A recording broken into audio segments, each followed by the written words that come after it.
नमस्कार दोस्तों, स्वागत है हमारे YouTube चैनल स्टडी खिले में। तो दोस्तों, आज की इस वीडियो में हम लोग देखने वाले हैं क्लास 11th का जो सब्जेक्ट है कॉमर्स वालों का सीए यानी कि कॉमर्शियल अर्थमेटिक मैथ का, जो आप लोग का 10 जनवरी को दोस्तों हुआ था मंथली रियल टेस्ट का एग्जाम। उसका दोस्तों आंसर की देखने वाले हैं, जो कि जनरल स्कूल वालों का है। ठीक है, तो चलिए बिना किसी देरी के क्वेश्चन की ओर चलते हैं दोस्तों। तो आप लोग का सेक्शन ए में 6 प्रश्न रहेंगे, 1 अंक का, यानी कि ऑब्जेक्टिव क्वेश्चन। चलिए उसका सबसे पहले हम लोग आंसर को देख लेते हैं। तो पहला प्रश्न बोलता है आप लोगों का, जापान की मुद्रा है, the currency of Japan is pound, franc, yen या डॉलर। दोस्तों जापान की मुद्रा वो है एन है। ठीक है, जो कि इसका राइट आंसर दोस्तों हो जाएगा ऑप्शन नंबर सी। ठीक है, चलिए अब हम लोग क्वेश्चन नंबर 2 की ओर चलते हैं। दोस्तों क्वेश्चन नंबर 2 बोलता है कि यदि 100 रुपये बराबर 6 पाउंड, 10 रुपये बराबर 1.25 डॉलर, तो 300 पाउंड बराबर कितना डॉलर। तो चलिए हम लोग इसका आंसर को देख लेते हैं दोस्तों। दोस्तों आप लोगों का क्वेश्चन में 2 का आंसर हो जाएगा। तो सबसे पहले वहां पे दिया था दोस्तों 100 रुपये बराबर 6 पाउंड और 10 रुपये बराबर 1.25 डॉलर। ठीक है, तो हम लोग क्वेश्चन में निकालने वाला था कि कितना डॉलर बराबर 300 पाउंड, यानी कि 300 पाउंड बराबर कितना डॉलर होगा। जो निकालने बोलेगा उसको हम लोग मानेंगे। माना $100 बराबर 300 पाउंड, यानी कि $100 बराबर 300 पाउंड। ठीक है, यहाँ पे शुरू हुआ डॉलर से और अंत हुआ पाउंड से, तो पाउंड वाला चीज को अब लिखेंगे। यानी कि पाउंड वाला चीज कौन है, 6 पाउंड बराबर 100 डॉलर, ए सॉरी 100 रुपये। 6 पाउंड बराबर 100 रुपये, यानी कि शुरू हुआ डॉलर से और अंत भी होगा डॉलर से। ठीक है, शुरू होगा डॉलर से तो अंत भी होगा डॉलर से। ठीक है, तो यहाँ पे अंत हुआ पाउंड से तो शुरू भी होगा पाउंड से, यानी कि 6 पाउंड बराबर 100 रुपये। अब यहाँ पे अंत हुआ रुपए से तो शुरू भी होगा रुपए से। 10 रुपये बराबर 1.25 डॉलर। ठीक है, यहाँ पे आप लोग देख सकते हो दोस्तों, यहाँ पे शुरू हुआ था डॉलर से और अंत भी हो गया डॉलर से। बस आप लोग यही देखना है। ठीक है, उसके बाद दोस्तों यहाँ पे एक्स यानी कि डॉलर का मान निकालने के लिए यहाँ पे एक्स बराबर लिख दिया। यहाँ पे एक्स बराबर लिख दिया। यहाँ पे फिर यहाँ इधर का ऊपर लिखिएगा और इसको इसको हर में नीचे। ठीक है, बस इसे इसे करके आप लोग काट के आंसर आप लोग का आ जाएगा दोस्तों $625। ठीक है, चलिए अब हम लोग क्वेश्चन नंबर 3 का भी आंसर देख लेते हैं दोस्तों। तो दोस्तों हम लोगों ने क्वेश्चन नंबर 2 का आंसर देख लिया है, जो कि दोस्तों इसका ऑप्शन नंबर हो जाएगा, ऑप्शन नंबर सी इसका राइट आंसर हो जाएगा। ठीक है, चलिए अब हम लोग क्वेश्चन नंबर 3 की ओर चलते हैं। दोस्तों क्वेश्चन नंबर 3 बोलता है कि 550 मूल्य की वस्तु 500 में बेचने पर बट्टे की दर होगी। यानी कि दोस्तों यहाँ पे बोला है कि 550 रुपए वाला को कोई भी वस्तु है, उसको 500 में बेचेंगे, बेचा गया, तो उसमें कितना बटा की दर दिया गया, कितना बटा का प्रतिशत दिया गया। यानी कि बटा तो यहाँ पे छूट कितना दिया, 550 का चीज को 500 में बेचा, तो 50 का छूट दिया, तो उसी का प्रतिशत निकालने बोल रहा है। तो चलिए हम इसका आंसर देख लेते हैं। ठीक है, हम लोग क्वेश्चन नंबर 3 का भी आंसर देख लेते हैं। तो एक वस्तु का अंकित मूल्य कितना था दोस्तों, 550 रुपये था, उसको कितना में बेचा, 500 में बेचा। ठीक है, तो बटा यानी कि छूट निकालने के लिए कितना छूट दिया। ठीक है, उसको निकालने के लिए अंकित मूल्य माइनस विक्रय मूल्य करेंगे, तो दोस्तों बट्टा जो हम लोग का छूट है वो निकल जाएगा 50 रुपये। तो इसी का परसेंटेज निकालने बोल रहा है। तो छूट का दर यानी कि बट्टा का दर, बट्टा का नाम छूट भी होता है। ठीक है, बट्टा का दूसरा नाम छूट भी है। तो छूट की दर निकालने के लिए छूट बट्टा यानी कि बट्टा का दर निकालने के लिए बट्टा भाग अंकित मूल्य गुना 100, यानी कि इसको प्रतिशत में बदलने के लिए हम लोग 100 से गुना कर रहे हैं बस। ठीक है, तो हम लोग का बटा कितना निकला था, यानी कि छूट कितना निकला था, 50 निकला था, और अंकित मूल्य 550 था। तो इसको काटेंगे दोस्तों, तो हम लोग का जो आएगा प्रतिशत वो आएगा 100/11 प्रतिशत। अभी काटेंगे तो 9.09% आ जाएगा। ठीक है, तो दोस्तों हम लोग इसका आंसर देख लिए हैं। तो चलिए हम लोग नेक्स्ट क्वेश्चन की ओर चलते हैं। तो दोस्तों हम लोग क्वेश्चन नंबर 3 का भी आंसर हम लोग देख लिए हैं, जो कि इसका राइट आंसर दोस्तों हो जाएगा ऑप्शन नंबर सी, 100/11%। ठीक है, चलिए हम लोग क्वेश्चन नंबर 4 की ओर चलते हैं दोस्तों। क्वेश्चन नंबर 4 बोलता है आप लोगों का कि एक दलाल विक्रेता से 2% तथा क्रेता से 1% दलाली लेता है। यदि सौदा यानी कि विक्रय और क्रय मूल्य कितना 30,300 में हुई हो, तो उसकी कुल दलाली कितनी होगी। ठीक है, तो इसका भी हम लोग आंसर देखेंगे दोस्तों। यहाँ पे पहले क्वेश्चन को अच्छे से पढ़ लेते हैं कि एक दलाल है, वो विक्रेता से, जो मान के चलिए एक जमीन है, ठीक है, उसका दलाली कोई कर रहा है, जमीन का कोई दलाली कर रहे हैं, तो एक होगा जमीन को बेचने वाला और एक होगा जमीन को खरीदने वाला। तो बेचने वाला से 2% का कमीशन ले रहा है, ठीक है। और जो खरीद रहा है जमीन को उससे 1% का दलाली यानी कि कमीशन ले रहा है। तो वो कितना ले रहा है कमीशन टोटल, विक्रेता और क्रेता दोनों को मिलाएंगे तो 3% का वो दलाली ले रहा है, कमीशन ले रहा है कुल, ठीक है। और कितना वाला जमीन कितना का है, 30,300 का है मान के चलिए, ठीक है, जमीन इतना का है। तो इसका कुल कितना दलाली मिलेगा, तो चलिए हम लोग इसका आंसर देख लेते हैं, ठीक है। क्वेश्चन नंबर 4 का आंसर हो जाएगा। तो इसमें क्या क्या दिया था, विक्रेता से प्राप्त 2% की दलाली और क्रेता से प्राप्त 1% की दलाली। तो कुल दलाली की दर कितना है दोस्तों, 3% मिल रहा है, ठीक है। विक्रेता से, खरीदने वाला से और बेचने वाला से, दोनों से मिलाकर बोलेंगे तो 3% दलाली ले रहा है। तो दोस्तों, और इसमें कुल क्रय और विक्रय यानी कि सौदा कितना में है, 30,300 का है। तो दलाली, इसका फॉर्मूला होता है दोस्तों, दलाली बराबर सौदा गुना परसेंट, ठीक है। तो सौदा कितना में हुआ था, 30,300 में हुआ था, फिर परसेंट कितना ले रहा है कुल, तो 3% ले रहा है। तो जो काटेंगे दोस्तों तो 909 आंसर आ जाएगा, ठीक है। तो चलिए हम लोग क्वेश्चन नंबर 5 का भी आंसर हम लोग देखेंगे इसी प्रकार। दोस्तों हम लोग क्वेश्चन नंबर 4 का आंसर देख चुके हैं कि वो दलाल को कुल दलाली के रूप में 909 रुपए मिलेंगे, जो कि ऑप्शन नंबर कितना में दोस्तों, बी में है, ठीक है। ऑप्शन नंबर बी इसका करेक्ट आंसर हो जाएगा। चलिए अब हम लोग क्वेश्चन नंबर 5 का भी आंसर देख लेते हैं दोस्तों। क्वेश्चन नंबर 5 बोलता है आप लोग का 10% कोमा 10% तथा 10% वाले क्रमानुसार बट्टे का समकक्ष दर एक साधारण बट्टा है, एकल साधारण बट्टा निकालने बोल रहा है, ठीक है। तो चलिए हम लोग इसका आंसर को देख लेते हैं दोस्तों। ये दो प्रकार से निकलेगा। पहला जो निकलेगा दोस्तों वो होगा फार्मूला, फार्मूला से, ठीक है। और दूसरा होगा दोस्तों मान के, ठीक है। 100 मान के हम लोग ये जो 3 गो बट्टा दिया है इसका हम लोग एकल बट्टा निकाल सकते हैं, ठीक है। तो चलिए हम लोग क्वेश्चन नंबर 5 का भी आंसर देख लेते हैं। आप लोगों का क्वेश्चन नंबर 5 का आंसर हो जाएगा। उसमें क्वेश्चन बोला था कि 3 गो छूट दिया था, डिस्काउंट 1, डिस्काउंट 2, डिस्काउंट 3। डिस्काउंट 1 में 10% यानी कि सभी का 10% छूट दिया था, ठीक है। तो हम लोग फार्मूला से बना रहे हैं, ठीक है। दो तरीके से बनेगा, एक फार्मूला से और एक मानकर, ठीक है। तो समतुल्य एकल बट्टा यानी कि डी बराबर हो जाएगा दोस्तों, ये फार्मूला है, ठीक है। 100 minus discount 1 into 100 minus discount 2 into 100 minus discount 3, ठीक है। और नीचे 10 का पावर 4 हो जाएगा, ठीक है। तो हम लोग सिंपली यहाँ पे वैल्यू को पुट कर देंगे। डिस्काउंट 1 10 था, डिस्काउंट 2 भी 10 था और डिस्काउंट 3 भी 10% था, ठीक है।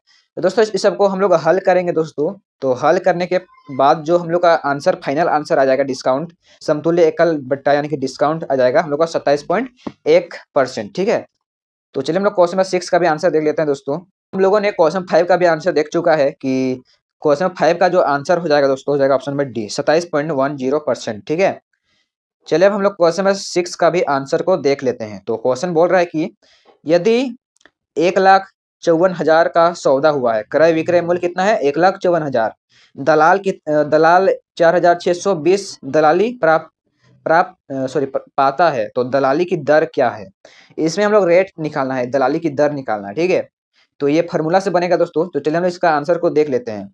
दोस्तों क्वेश्चन नंबर 6 का आंसर हो जाएगा, उसमें दलाली की दर यानी कि रेट निकालने बोल रहा है, आर निकालने बोल रहा है।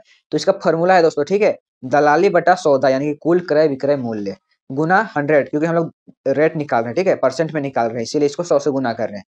तो 4,620 रुपये दलाली लेता है और कितना में सौदा हुआ है, 1,54,000 में। तो इसको काटेंगे दोस्तों तो हम लोग का जो परसेंट निकल के आएगा वो आएगा 3%, ठीक है। तो चलिए हम लोग क्वेश्चन नंबर 7 का भी आंसर देखेंगे दोस्तों। तो दोस्तों हम लोग क्वेश्चन नंबर 6 का आंसर देख चुके हैं कि वो दलाली की दर कितना है दोस्तों, 3% है, ठीक है। क्वेश्चन नंबर 6 का जो राइट आंसर दोस्तों जाएगा ऑप्शन नंबर बी, ठीक है, 3%। तो चलिए हम लोग सेक्शन बी का यानी कि सब्जेक्टिव क्वेश्चन का भी आंसर को देखेंगे, ठीक है। क्वेश्चन नंबर 7 बोलता है आप लोगों का, यदि $15 बराबर 700 रुपए, तो कितने रुपए कितने रुपए बराबर $39। तो दोस्तों क्वेश्चन 7 बोल रहा है कि $15 में 700 रुपए, तो $39 में कितने रुपए। तो हमने इसको आप लोगों को पहले ही बताया था कि चेन रूल यानी कि किसको निकालने बोला है, मतलब कि $39 में कितना रुपए है, ठीक है। तो कितना रुपए, तो उसी को हम लोग मानेंगे दोस्तों। माना $100 बराबर $39। तो चलिए हम इसका भी आंसर देख लेते हैं, ठीक है। और क्वेश्चन नंबर 8 बोलता है आप लोग का, यदि प्रत्यक्ष विनिमय दर 1 पाउंड बराबर 26.90 रुपए हो तो 867 रुपए में कितना पाउंड होगा, ठीक है। 867 रुपए में कितना पाउंड होगा, इसका भी हम लोग आंसर देखेंगे दोस्तों, ठीक है। और आप लोग का क्वेश्चन में 9th बोलता है कि यदि एक निश्चित राशि पर 5% की दर से दलाली 27.50 है तो राशि ज्ञात करें, राशि यानी कि सौदा, कुल क्रय विक्रय मूल्य निकालने बोल रहा है, ठीक है। और क्वेश्चन में 10 बोलता है आप लोग का 1840 का 25/4% पर छूट है, तो इसमें डिस्काउंट निकालने बोल रहा है, ठीक है। और आप लोग 11 और 12 नंबर को भी पढ़ लेते हैं, फिर एक एक करके सभी प्रश्नों का आंसर को देखेंगे दोस्तों, ठीक है। और दोस्तों मैं आप लोग को एक बताना चाहता हूँ कि आप लोग का बोर्ड एग्जाम सामने पहुंच रहा है, ठीक है। तो अगर आप लोग को इंपॉर्टेंट क्वेश्चन चाहिए इंग्लिश कोर, अकाउंट, बीएसटी, तो आप लोग कमेंट कर सकते हो, मैं वीडियो बनाने का कोशिश करूंगा, ठीक है। तो चलो क्वेश्चन 11 क्या बोलता है आप लोग का कि 25.20 फ्रैंक बराबर 1 पाउंड, तो 9.18 फ्रैंक बराबर $1, 2 pound is equal to 40 rupees, तो $28 में कितने रुपए होंगे। तो इसमें बोला है कि $28 में कितने रुपए होंगे, माना $1 बराबर $28, तो अंत हुआ है 28 से, तो शुरू भी होगा डॉलर से, ठीक है। तो इसका भी हम लोग आंसर को देखेंगे दोस्तों, अभी समझ में नहीं आ रहा, पहले हम लोग क्वेश्चन को पढ़ के समझ लेते हैं, ठीक है। और आप लोग का क्वेश्चन 12 क्या बोलता है कि 8,400 पर 10%, 5% और 2.5% की क्रमिक छूट की गणना करें, ठीक है। तो इसमें डिस्काउंट निकालने बोल रहा है, ये 3 गो दिया है डिस्काउंट पर प्रतिशत, और ये है सौदा, कुल क्रय विक्रय मूल्य, ठीक है।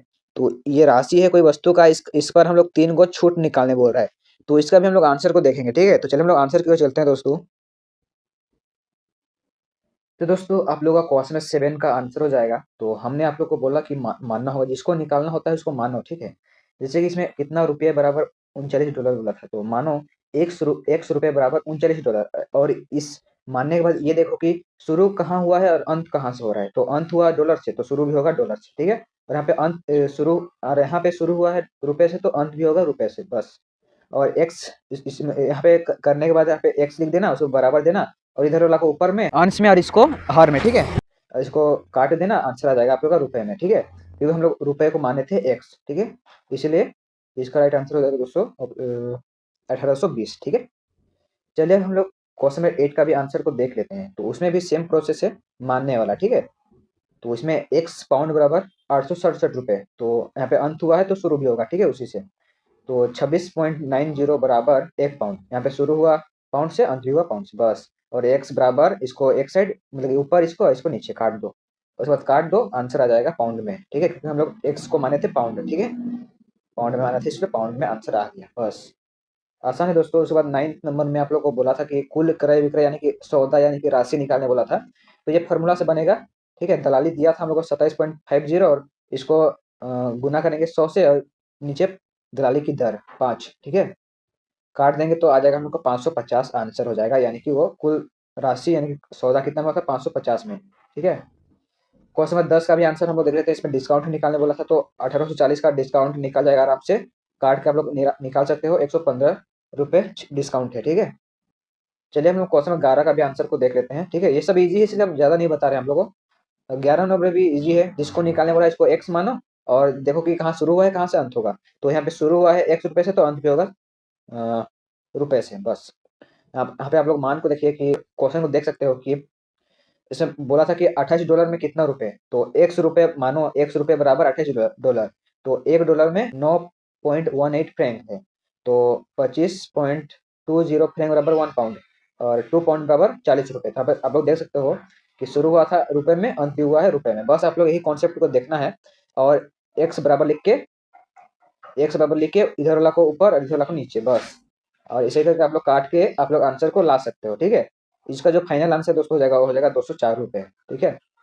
चलिए हम लोग क्वेश्चन 12 का जो कि लास्ट क्वेश्चन है, उसका भी आंसर को देख लेते हैं। तो आप लोग का बोला था कि जो आप लोग का 3 को परसेंट दिया था, 10%, उसके बाद आप लोग का था 5%, और आप लोग का 2.5%, तो इस पर आप लोग को डिस्काउंट निकालने बोला था, और सौदा कितना में यानी कि राशि कितना है 8,400, तो इस पर 10% निकालेंगे दोस्तों, इसका 10% हो जाएगा 840, और आप लोग को शेष मूल्य निकालना है, तो 8,400 में 840 को घटा दीजिएगा, आ जाएगा 7,560। इसी प्रकार आप लोगों को नेक्स्ट स्टेप कर देना है, दूसरा छूट निकालना है 5% के ऊपर, लेकिन राशि शेष वाला रहेगा, ठीक है, घटाने के बाद वाला। यही सेम प्रोसेस है दोस्तों। इसका 5% निकालिएगा तो आएगा 378। इसको शेष मूल्य निकालिएगा तो 7560 में माइनस कीजिएगा 378 को, तो आ जाएगा 7182। तो इस पर आप निकालिएगा नेक्स्ट छूट यानी कि डिस्काउंट, ठीक है।